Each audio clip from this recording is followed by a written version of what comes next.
अस्सलाम वालेकुम, आदाब, हेलो एंड वेलकम। मैं मोहम्मद मुदस्सिर आलम। एक टॉपिक का नाम है लिख कर देना होगा। काफ़ी चर्चे में ये टॉपिक पिछले 3 से 4 दिन में किशनगंज में ख़ास करके सोशल मीडिया हो, व्हाट्सएप हो या आमतौर पर भी लोग काफ़ी डिस्कस कर रहे हैं, लिख कर देना होगा। जैसा कि पहले एक काफ़ी चर्चे में कई तरह के टॉपिक्स आते, लिख कर देने को लेकर कागज़ नहीं दिखाएंगे। इसी तरह से समझिए कि लिख कर देना होगा टॉपिक काफ़ी चर्चे में आ चुका है किशनगंज ज़िले में या आसपास के इलाकों में, कटिहार हो, अररिया हो। मामला क्या है, आप में से ज़्यादातर लोग जो सोशल मीडिया में हैं, फेसबुक पर हैं, व्हाट्सएप पे हैं, कि किशनगंज के माननीय सांसद डॉक्टर मोहम्मद जावेद किसी आम नागरिक से बात करते हैं जिनका नाम जनान अहमद बताया गया है। पड़ताल के बाद जो उनका इंटरव्यू लिया गया था और सोशल मीडिया पर बताया गया कि जनान अहमद है, वो अपनी समस्या पहले डॉक्टर जावेद साहब के पीए से बयान करते हैं, जिससे कुछ कहा सुनी हो जाती है, और बाद में खुद एमपी साहब बात करते हैं, जिसमें कि एमपी साहब 2-3 ऐसे शब्द इस्तेमाल करते हैं जो शब्द का आपको पता है, मैं यहाँ दोहराना नहीं चाहूँगा। लेकिन उसमें एक बात उन्होंने कही कि लिख कर देना होगा, बार बार देना होगा, जिसका मजाक उड़ाया जा रहा है। तरह तरह से लोग एमपी साहब को क्रिटिसाइज़ तो कर ही रहे हैं। क्रिटिसाइज़ होना चाहिए, नहीं होना चाहिए, उस पर मैंने अपने और विचार दे दिए हैं, कई लोगों ने भी दिए हैं। बिल्कुल, कुछ शब्द ऐसे होते हैं जिनका हमें इस्तेमाल नहीं करना चाहिए। किसी को भी आहत हो सकती है, किसी की भावना आहत हो सकती है, और जब कोई आदमी, कोई इंसान परेशानी में हो तो उसको आपके कहे हुए शब्द ज़्यादा लगते हैं। वापस आते हैं, लिख कर देना होगा। आप लिख कर क्यों नहीं देना चाहते हैं? आप जो सोचते हैं कि जो सिस्टम होता है, जो तंत्र होता है, जो दुनिया चलती है, सिर्फ हमारे एक फ़ोन से या किसी से वर्बल हमने कुछ बात की, किसी को कुछ कह दिया, उससे मामले का हल हो जाएगा। मुझे लगता है कि एक हमारे दिमाग में बैठा हुआ है, जो सीमांचल का इलाका है, उसमें जो एक मेजॉरिटी है, जो लोगों की जो सिस्टम में से बाहर हैं या बाहर नहीं अंदर भी हैं, उनको लगता है कि आप अपने जनप्रतिनिधि या किसी ऑफिसर को, किसी अफसर को या फिर किसी कर्मचारी को आप वर्बली कोई बात बोल देंगे तो आपका काम हो जाएगा। लेकिन हकीकत ये है कि वर्बल आप कुछ ही काम करवा सकते हैं। ये जो पूरा देश चल रहा है इंडिया का, ये डेमोक्रेसी है, कॉन्स्टिट्यूशन पे चलता है, बातें लिखी गई हैं, पैटर्न बनाया गया है, किसी भी चीज़ के लिए आपको क्या करना पड़ेगा। हर जगह के अपने नियम कानून होते हैं। क्या आप अपने किसी स्कूल में जाते हैं, बच्चे के स्कूल में, तो क्या आप दरख्वास्त नहीं लिखते, एप्लीकेशन नहीं लिखते? क्या आप कॉलेज में जाते हैं, अगर आपको कोई काम होता है तो क्या आप प्रिंसिपल के नाम दरख्वास्त नहीं लिखते?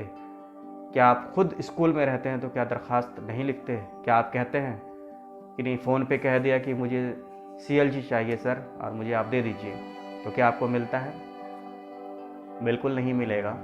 इसी तरह से आपके बच्चे को किसी तरह की कोई ज़रूरत होती है तो आप जाते हैं और बिल्कुल आराम से आप लिखते हैं, तो आपको लिख कर देना होता है। लिखने की वजह क्या है?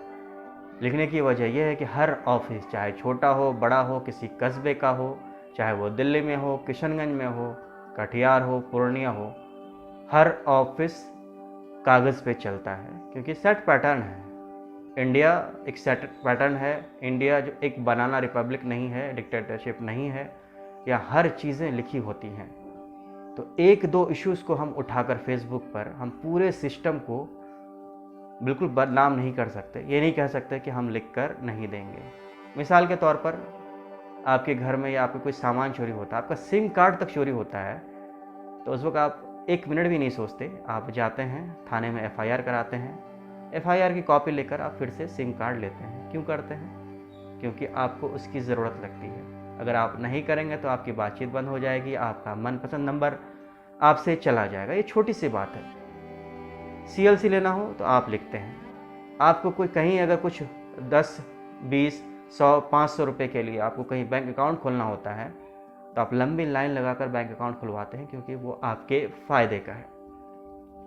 लेकिन बात आती है जब जनप्रतिनिधि की, ये लार्जर इंटरेस्ट हो जाता है। सिर्फ आपको फ़ायदा नहीं होता है, आपके आसपास के कस्बे के लोगों को होता है, मोहल्ले के लोगों को होता है, शहर के लोगों को होता है, और कभी कभी तो पूरे ज़िले को हो जाता है। अगर कोई बड़ा ब्रिज बन जाए तो पूरे ज़िले को फ़ायदा हो जाता है। किशनगंज की समस्या, बाढ़ की समस्या आज की नहीं है, आज़ादी से ऐसे ही मामले चले आ रहे हैं। पता नहीं कितने लोगों ने लिखा है, हाईलाइट किया है, किस किस तरह के प्लेटफॉर्म पे ये बात उठी है। हाल के दिनों में या पहले भी महानंदा बेसिन प्रोजेक्ट आज का नहीं है, 10 को पुराना इतिहास है, 40-50 साल पुराना, लेकिन आज तक वो प्रोजेक्ट पे काम नहीं हुआ। तो मुद्दे तो कई हैं, हमने तरह तरह के प्लेटफॉर्म से मुद्दों को उठाया है, लेकिन एक एमपी जो कि इलेक्ट करके आप भेजते हैं, इलेक्ट करके आपने भेजा और आप उनको फ़ोन लगाते हैं, फ़ोन भी वो रिसीव करते हैं, आपकी कहा सुनी होती है। क्या कहा सुनी होती है? ऑडियो भी 20% 40% शेयर किया जाता है, और वो पार्ट शेयर किया जाता है जिसमें कि वो आपा खोते हैं, कुछ अपशब्द इस्तेमाल करते हैं जो कि उन्हें नहीं करना चाहिए। उसको बेस बनाकर आप किशनगंज के मुद्दों की चर्चा करते हैं। अगले इलेक्शन में नहीं जिताएंगे, उनको स्टेप डाउन होना चाहिए। क्या ये मुमकिन है? जब आपको 5 साल में मौका मिलता है तो आप अपने वोट का सही से सोच समझ कर क्यों नहीं इस्तेमाल करते हैं? अगर आपको प्रॉब्लम है, अगर प्रॉब्लम फिर वैसे की तैसी रह जाती तो क्या ये 5 ईयर फेस्टिवल तो नहीं है कि आपने एक को चुना, 5 साल बाद दूसरे को सुनेंगे, फिर हो सकता है वो भी वैसे ही हो, फिर वो भी फ़ोन उठाएं, वो कुछ और बोलें, फिर आप 5 साल के लिए फेसबुक पर आएँ, अखाड़ा लगाएं, बॉक्सिंग करें, उनके पक्ष वाले उनके बचाव में लगे रहें, जो उनके विपक्ष में हैं वो कुछ और मामलों को उठाएं। तो इस तरह से तो मामलों का हल नहीं होगा। महानंदा बेसिन प्रोजेक्ट या इस तरह के प्रोजेक्ट ऐसे ही बिल्कुल अधर में चले गए। वजह ये थी कि हमारी कहीं ना कहीं कोशिश ऑन पेपर शायद कमज़ोर रही, चाहे वो सुरजापुरी रिजर्वेशन का मामला हो, ओबीसी स्टेटस आपको नहीं मिला, तो कहीं ना कहीं कुछ पेपर्स हमारी कमी रह गई, जो कि सेंट्रल लेवल पर जो चाहिए था वो सही से डॉक्यूमेंटेशन नहीं हो पाया, जिसकी वजह से हमने एक मौका गंवा दिया है। बाढ़ एक बहुत बड़ा इशू है, क्यों ना हम एक कैंपेन चलाएं, लिखने का कैंपेन चलाएं। आप पोस्ट कार्ड लिख सकते हैं, आप ईमेल लिख सकते हैं, आप रजिस्टर्ड स्पीड पोस्ट लिख सकते हैं, 15, 20, 25 रुपये अपने घर से खर्च कीजिए, सीएम के नाम लिखिए, या नहीं तो फिर डीएम ऑफिस से रिप्रेजेंटेटिव देते हैं, हम लोग सिग्नेचर करते हैं, सिग्नेचर कैंपेन चलाते हैं, हम लोग लाखों सिग्नेचर लेते हैं, 10,000 सिग्नेचर लेते हैं, डीएम ऑफिस में उसकी कॉपी रिसीव करवाते हैं, उसकी कॉपी फिर हम सीएम ऑफिस भिजवाते हैं, या जहाँ जहाँ जो भी स्टेक होल्डर्स है सबको भेजते हैं। तो ये एक तरीका हो सकता है किसी भी एक अच्छे काम को कराने का। फेसबुक पे आज आप लड़ेंगे, 4 दिन बाद भूल जाएंगे, एमपी साहब भी अपनी दुनिया में मस्त हो जाएंगे, आप अपनी दुनिया में मस्त हो जाएंगे, फिर कोई इश्यू आएगा, फिर कोई फ़ोन करेगा, फिर वो कुछ बोलेंगे, फिर आप ऑडियो डालेंगे। तो ये जो पैटर्न है, जो सेफ पैटर्न है हमारा रिएक्ट करने का, ये कहीं ना कहीं आउटडेटेड हो चुका है, और इससे आपको कोई फ़ायदा नहीं होगा।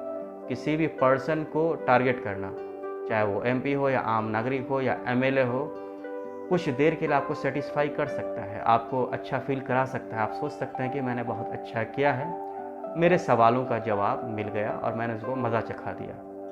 लेकिन फ़ायदा क्या हुआ? लिख कर देना होगा, इस वर्ड को हम हफ्ता दिन बाद भूल जाएंगे, फिर हम वही गलती करेंगे, हम औरली सोचेंगे कि हमारा काम हो जाएगा। याद रखिए, कोई भी ऑफिस बिना दस्तावेज के काम नहीं करता है। अंग्रेज़ों के ज़माने से अंग्रेज़ों का बनाया हुआ पैटर्न है, फाइलें चलती हैं, पीली फाइलें चलती है, हरी फाइलें चलती हैं, उसमें पीली शीट्स होती हैं जिसमें सारी चीज़ें लिखी जाती हैं। नीचे लेवल का जो उसमें कर्मचारी होता है, वहाँ से लेकर टॉप ऑफिसर और मंत्री तक वो फाइल पहुँचती है। तो ये प्रक्रिया होती है, शॉर्टकट नहीं होता है कि आप फ़ोन करें और आपका काम हो जाए। कोई काम नहीं होगा, आपके अपना निजी काम भी आपको करना होगा, तो उसके लिए आपको आवेदन देना होता है। मैं फिर अफसोस जाहिर करता हूँ, जो मामला फ़ोन पे हुआ है, जनान अहमद साहब के साथ मेरी पूरी संवेदना है उस तरह के हर वो लोगों के साथ जिनको कहीं ना कहीं जलील किया जाता है, चाहे वो जनप्रतिनिधि हो या अफसरों के द्वारा।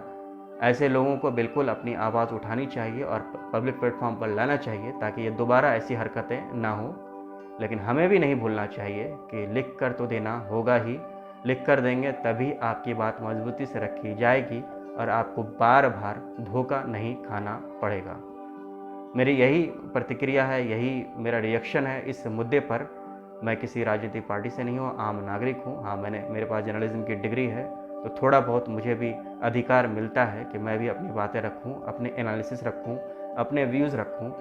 इसको आप प्लीज़ प्लीज़ प्लीज़ किसी पार्टी से ना जोड़ें, किसी पर्सन से ना जोड़ें, डॉक्टर मोहम्मद जावेद साहब से ना जोड़ें, या किसी और एमपी कैंडिडेट से, किसी एमएलए से ना जोड़ें। सब हमारे लिए बराबर। मेरा जो कंसाइंस बोलता है, मेरे जो रिएक्शंस थे उसको मैंने आपसे शेयर किया, बस इतना ही।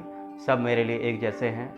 जनान अहमद साहब को फिर एक बार सलाम करता हूं कि आपने इस मामले को उठाया, ऐसे ही लोगों की ज़रूरत है। पब्लिक से जो भी आवाज़ उठती है वो दूर तक जाती है। हम उम्मीद करते हैं कि जो आपके हालात हैं, किशनगंज के हालात हैं, ख़ास करके मानसून के सीज़न में, शायद कहीं से कोई फरिश्ता आए, शायद कोई अच्छा जनप्रतिनिधि आए, कोई अच्छा अफसर आए जो हमारे प्रॉब्लम्स को समझे और इस फाइल को, महानंदा बेसिन प्रोजेक्ट के फाइल को आगे बढ़ाए ताकि हम एक अच्छा भविष्य देख सकें। इसी उम्मीद के साथ बहुत बहुत शुक्रिया।